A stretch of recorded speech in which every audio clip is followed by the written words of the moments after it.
Sud Radio, les vraies voix qui font bouger la France. Devenir plus utile. DJF Audebert, Philippe Rossi.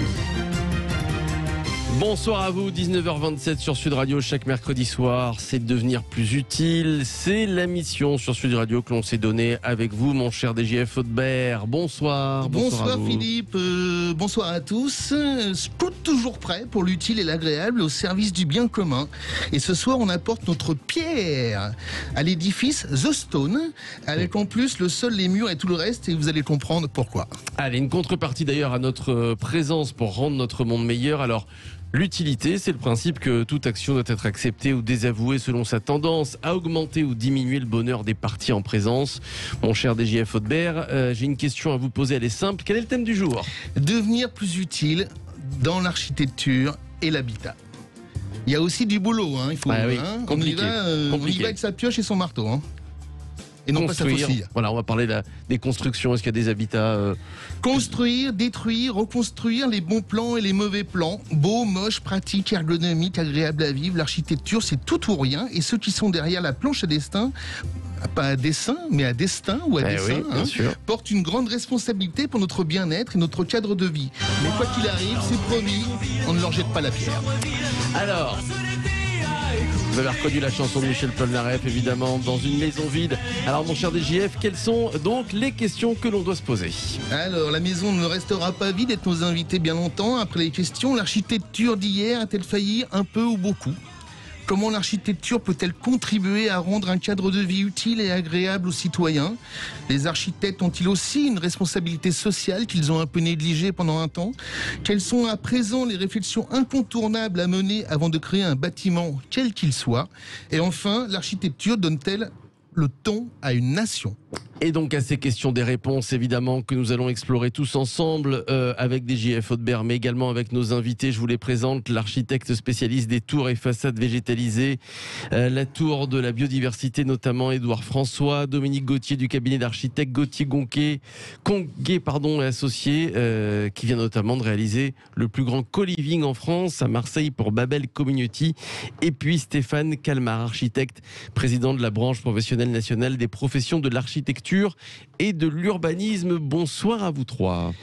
Bonsoir. Bonsoir. Alors Stéphane, on commence par vous. Allez, on se souvient des années 70, des barres d'immeubles inadaptés que l'on a détruits à coups d'explosifs par la suite, de l'expression Merlin cage à lapin, des tours et cités ghettos qui perdurent. Les architectes ont-ils failli à un moment donné dans leur tâche, et à qui la faute ? Les architectes ont... Bonjour, d'ailleurs, merci de nous accueillir.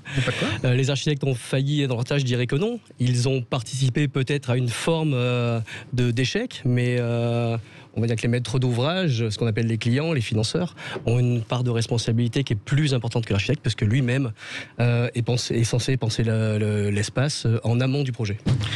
Qu'est-ce que vous en pensez, Dominique, justement, de cette question ? Est-ce qu'à un moment donné, les architectes, depuis 30-40 ans, ont failli parce qu'on a construit des bâtiments qu'on a détruits, etc. ? L'architecture vit avec son temps, vit avec son économie, vit avec une commande politique. C'est ça aussi qu'il faut prendre en compte. Aujourd'hui, le métier d'architecte a évolué. On construit pour autrui, on construit pour des habitants, on construit pour des usagers. Et dans notre travail au quotidien, on a ce rôle-là d'être une sorte de chef d'orchestre qui met en musique un programme, on part de là, sur un site, avec des moyens, avec des objectifs qu'on partage. Et aujourd'hui, c'est vrai que l'architecture, elle est d'intérêt public.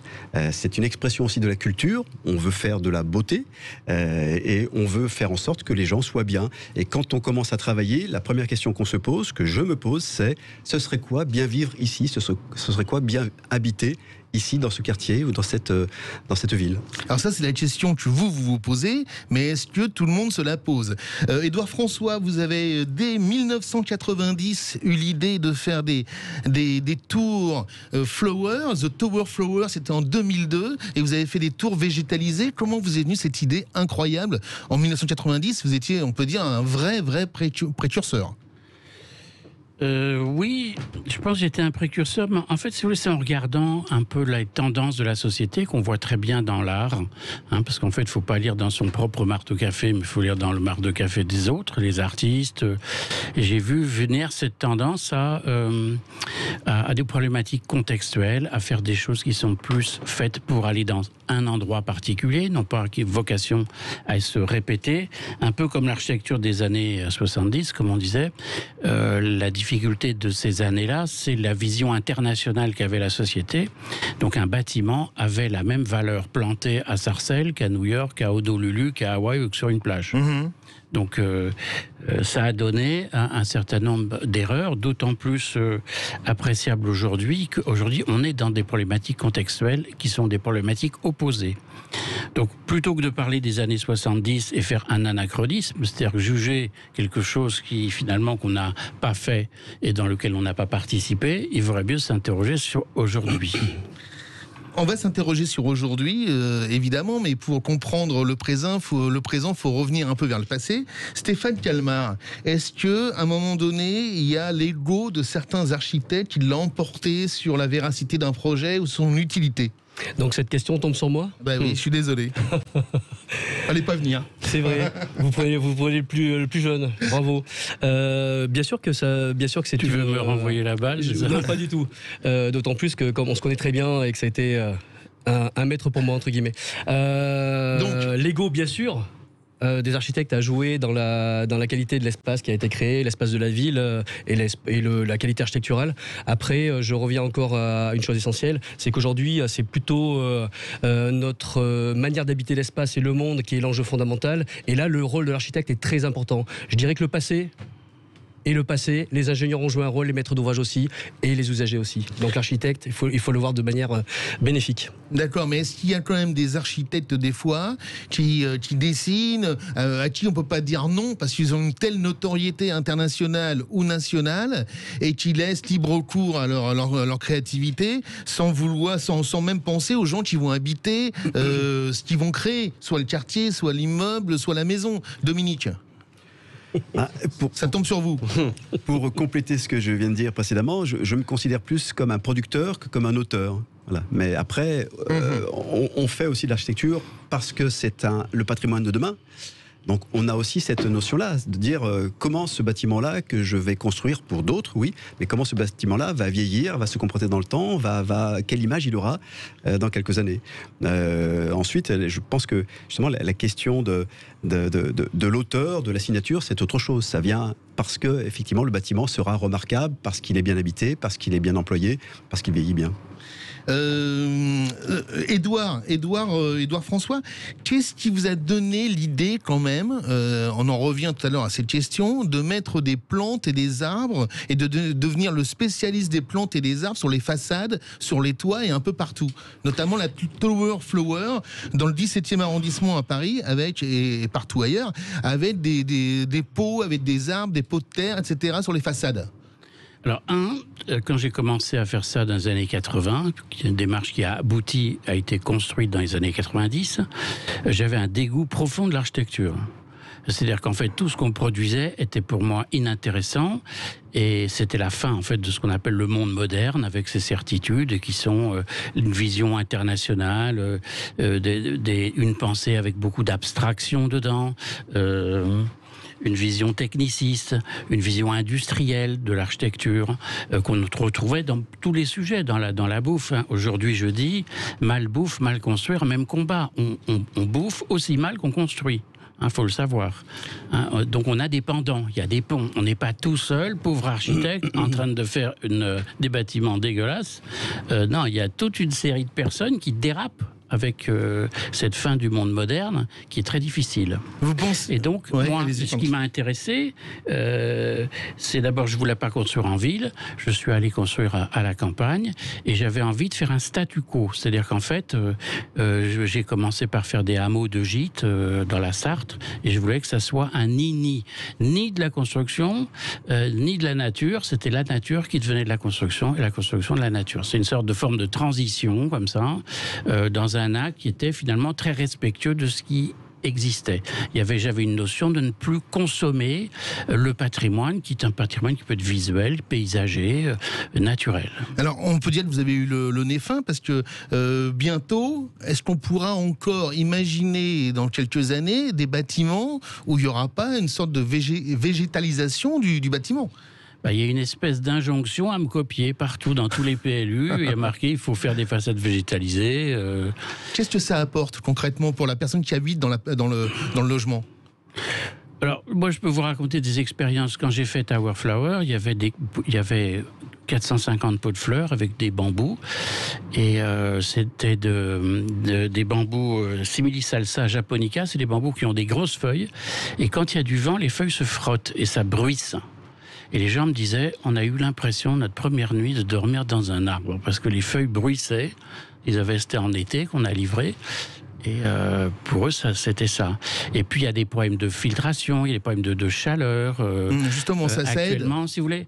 Ce qui est intéressant dans ce travail sur le végétal, j'ai commencé pour certaines raisons, statu quo, et là, je suis en train sur d'autres problématiques. Les problématiques aujourd'hui, qui sont incontournables, c'est les problèmes d'îlots de chaleur. Les lots de chaleur, qui est l'augmentation des températures. On est en train, tout le monde est au courant de ça, 2 à 4 degrés d'ici 2050, voire plus.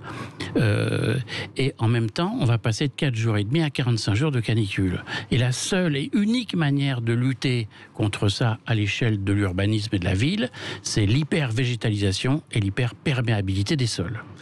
Dominique Gauthier, vous êtes un peu plus en ce moment dans le social. Vous avez construit votre cabinet a construit un bâtiment qui est incroyable, qui est le Babel Community Co-Living et Co-Working à Marseille. Un bâtiment où il n'y a presque plus besoin de sortir, parce que le co-living, donc c'est les gens qui habitent ensemble, le co-working, c'est les gens qui travaillent ensemble. Il y a le bar, les salles de sport, la salle de cinéma. C'est ça l'avenir aussi de la société française. Vous avez un rôle sociétal, les architectes ? Évidemment, on a un rôle sociétal. Ce bâtiment, on pourrait dire que c'est un tiers-lieu. Quelque part. Le tiers-lieu, c'est ce qui vient après le travail, après la maison, qui propose d'autres choses, d'autres services. C'est vrai que le programme original de ce bâtiment, c'est en plein centre-ville de Marseille, dans un quartier Noailles, très beau quartier historique, quartier populaire, mais peut-être trop centré sur une fonction commerciale. C'est d'y faire venir d'autres gens, des gens qui travaillent, des gens qui viennent à Marseille pour un temps défini. Et ils trouvent effectivement dans ce bâtiment ces différentes fonctions. Ils peuvent habiter en colocation, ils peuvent habiter dans des T1 ou dans T2 qui sont sur mesure. Ils trouvent une salle de sport, ils trouvent des salles de réunion, des salles de coworking, puisque c'est l'anglicisme aujourd'hui qui prévaut. Un rooftop, un autre anglicisme, sur le toit, avec un restaurant qui a une vue magnifique sur le Vieux-Port, sur Notre-Dame, etc. Bref, c'est un lieu qui ancre finalement une autre mixité, d'autres façons d'habiter dans ce quartier-là. Et c'est le côté très positif, sachant que ce qu'il faut comprendre, c'est que c'est un bâtiment transformé. C'était un ancien bâtiment des Galeries Lafayette, bâtiment donc magasin. On l'a désossé, on a réouvert le centre, on a fait apparaître la charpente qui supportait avant une verrière qui avait disparu sous les faux plafonds et autres. Et donc ce bâtiment transformé, c'est aussi une façon d'ailleurs importante dans notre métier de réutiliser, de reprendre. On reconstruit sur l'existant, on reconstruit dans la ville avec ce qui existe déjà.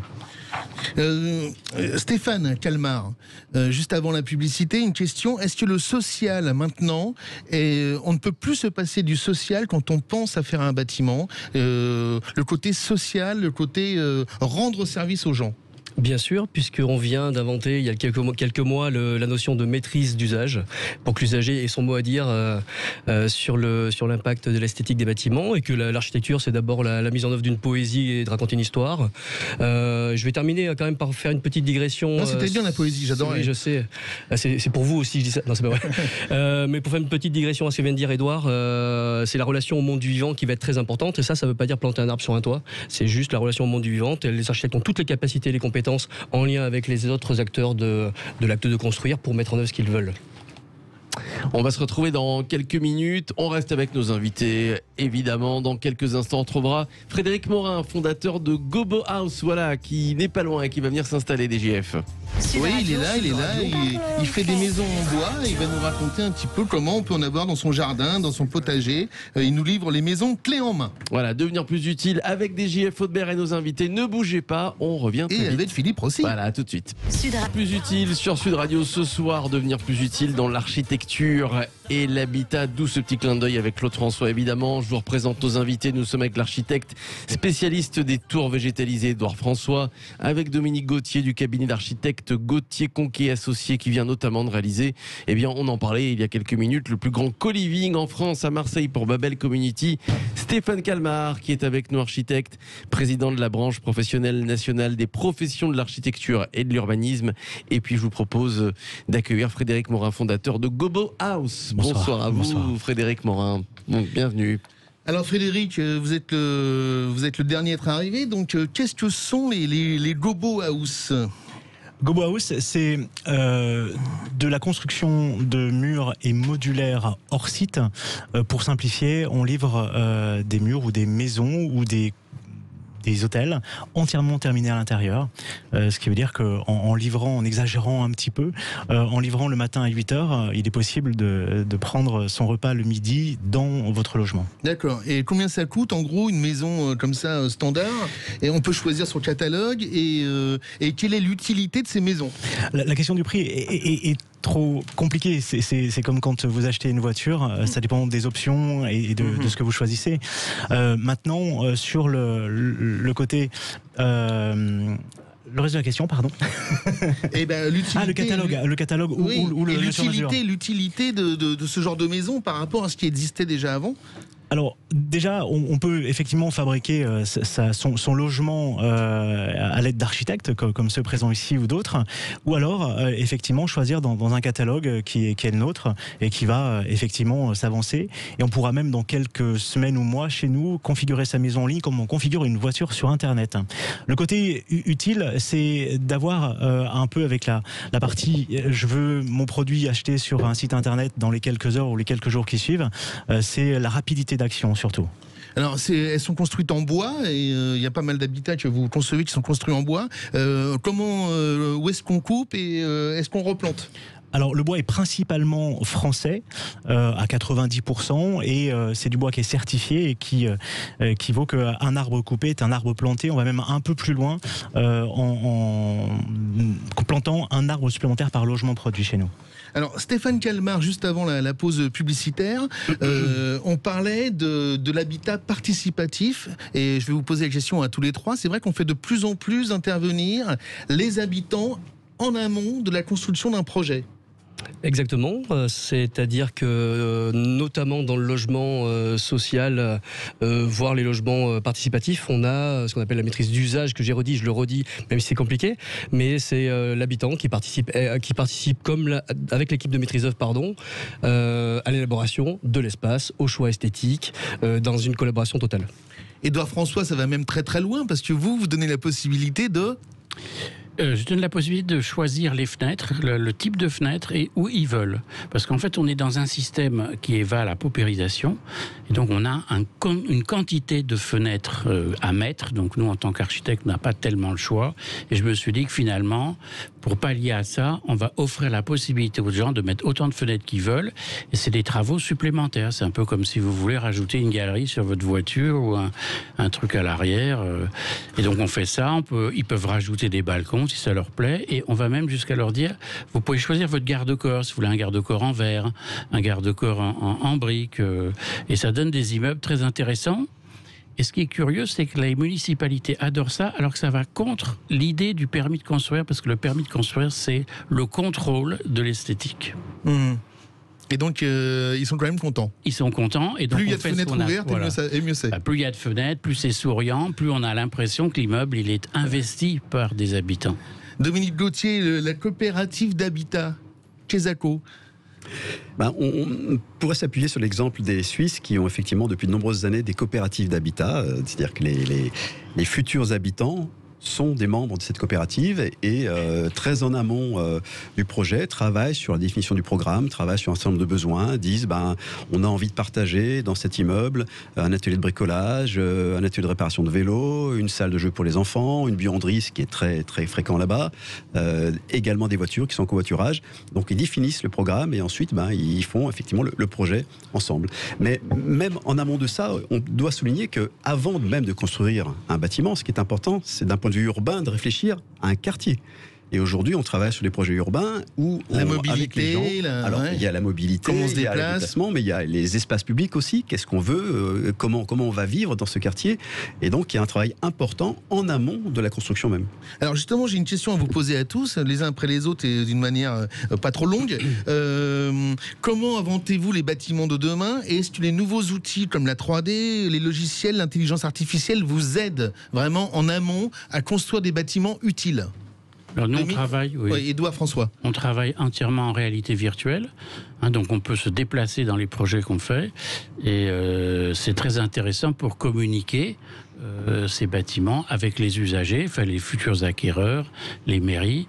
Donc c'est des outils qui sont en train de devenir d'actualité. Dominique ? Oui, tout à fait. Il y a un travail d'abord de communication. Pour nous, déjà, c'est un outil de contrôle. Gauthier, ensuite, c'est un outil de diffusion de communication avec le public. Et puis après, c'est un outil d'échange aussi avec les entreprises pour construire sur le chantier. On parlait souvent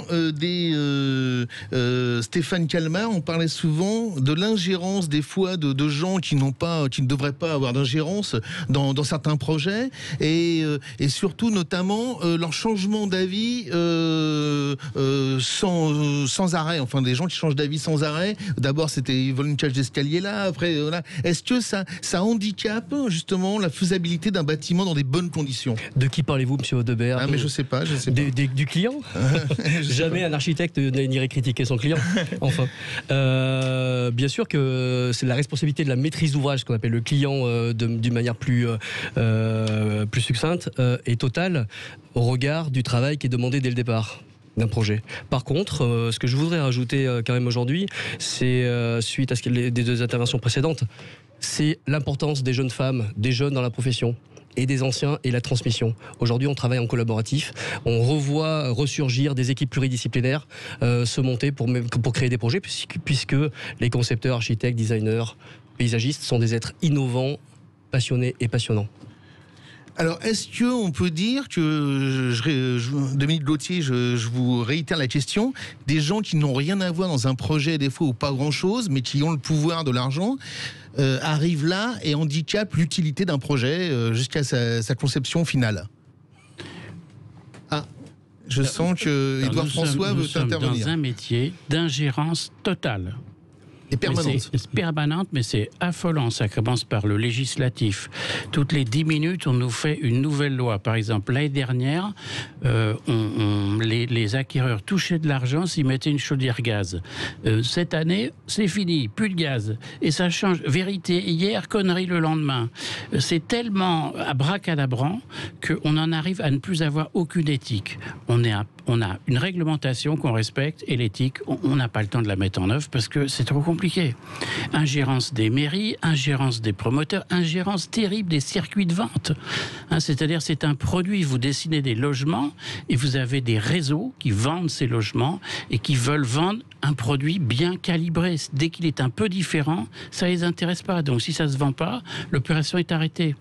On ne vend que des produits répétitifs. Frédéric Morin, le fait de fabriquer ses propres maisons et de les livrer aux clients, justement, ça empêche tous ces intermédiaires?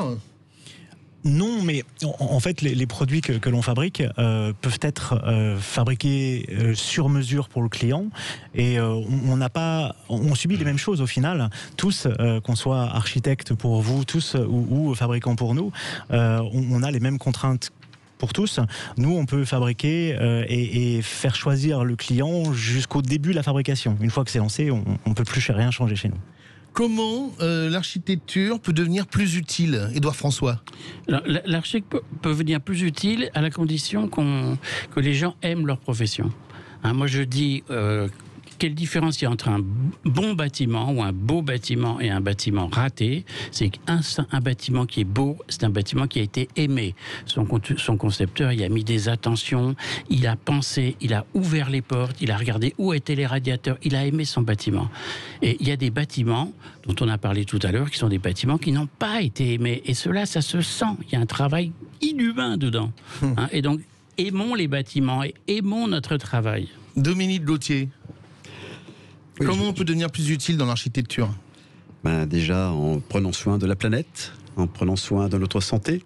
Donc ça passe par un travail fort sur le choix des matériaux, le bois par exemple, évidemment, qui est indispensable aujourd'hui, des matériaux biosourcés, d'autres matériaux plus innovants, mais très simples. Ça passe aussi, je pense, quand même par une culture plutôt du low-tech et non pas du high-tech, c'est-à-dire construire simple, avec des choses simples, en évitant de trop en rajouter, parce que ça aussi, c'est une façon d'économiser la planète, d'économiser la ressource. Au jour d'aujourd'hui, quand on vous donne un bâtiment à construire, qu'est-ce qui est incontournable en termes de matériaux, justement avec les nouveaux enjeux? Qu'est-ce qu'on ne peut pas éviter? Chaque projet est un nouveau défi, est une nouvelle aventure. Je pense pas qu'on puisse donner des règles comme ça a priori. Ce qu'il faut, on l'a dit tout à l'heure, c'est le bien vivre, le bien ensemble. Donc ça passe déjà par un confort. Ça passe par un confort d'habiter, par le confort de la lumière qu'évoquait Édouard. Ça passe par le confort thermique. C'est essentiel aujourd'hui avec les canicules, avec quand on reste chez soi, il faut qu'on soit bien. Donc ce qui est important, c'est ça, c'est l'espace. J'ai envie de dire, si la première qualité de ça, pour reprendre Jean Nouvel, ça serait l'espace. On peut dire, Stéphane Calmar, on peut dire que le confinement a changé un petit peu la vision des architectes en ce qui concerne la conception des bâtiments peut-être, ou la conception il faut plus d'espace, il faut peut-être un balcon, parce que si jamais on est confiné chez soi, ça recommence. Je dirais que la démarche de repenser l'habitat et l'habité a été redynamisée par le confinement, on va le dire comme ça, même si les architectes travaillent ce sujet depuis très longtemps. Et aujourd'hui, l'architecture n'est plus d'intérêt public, elle est d'utilité publique, pour faire référence à votre émission. Donc on est obligé maintenant de concevoir un peu de l'espace pour que les gens ils puissent sortir de chez eux sans sortir. Il y a une vraie demande là-dessus. Il y a plus de balcons par exemple? Il va falloir, ça y est, dans les programmes, on commence à voir ça. C'est une demande de surface extérieure, effectivement, plus accessible, plus confortable, plus ample et protégée du soleil. Frédéric Morin, quels sont vos clients? Qui sont les gens qui commandent vos maisons, les Gobo House? Alors c'est très vague, ça va de l'habitat de loisirs, la maison supplémentaire ou la pièce supplémentaire, jusqu'à de l'hôtellerie ou bailleurs sociaux, des promoteurs. On travaille avec tous les clients. D'accord. Eh ben c'est la fin, merci à vous. C'est passé vite, c'est passé vite. Merci à tous nos invités. Merci à Édouard François, architecte spécialiste des tours végétalisées. Dominique Gauthier du cabinet d'architecte Gauthier Conquet Associés. Stéphane Calmar, architecte, président de la branche professionnelle nationale des professions de l'architecture et de l'urbanisme. Et puis, il est arrivé en deuxième partie, c'est Frédéric Morin, fondateur de Gobo House. Merci à vous tous. Mais oui, les derniers sont les premiers. Exactement. Tiens, j'aimerais représenter ce livre. C'est votre livre, DGF Audebert. C'est mon livre de chevet, d'ailleurs. Quotient d'utilité. J'espère que ça deviendra à l'avenir votre livre de chevet. Voilà, le quotient d'utilité chez Guy Trédaniel, éditeur. Voilà, ce fameux livre où l'on retrouve les solutions pour devenir plus utile dans tous les domaines de l'existence. Voilà. Et restons utiles cette semaine, mon cher Philippe. Et notamment, tout à l'heure, en rentrant chez nous, on va voir les choses différemment grâce à nos invités. Bonne semaine à tous, merci. Exactement. Et alors, restez avec nous, puisque dans quelques minutes, vous avez l'habitude, c'est votre rendez-vous à partir de 20h sur Sud Radio. C'est le Loft Musique.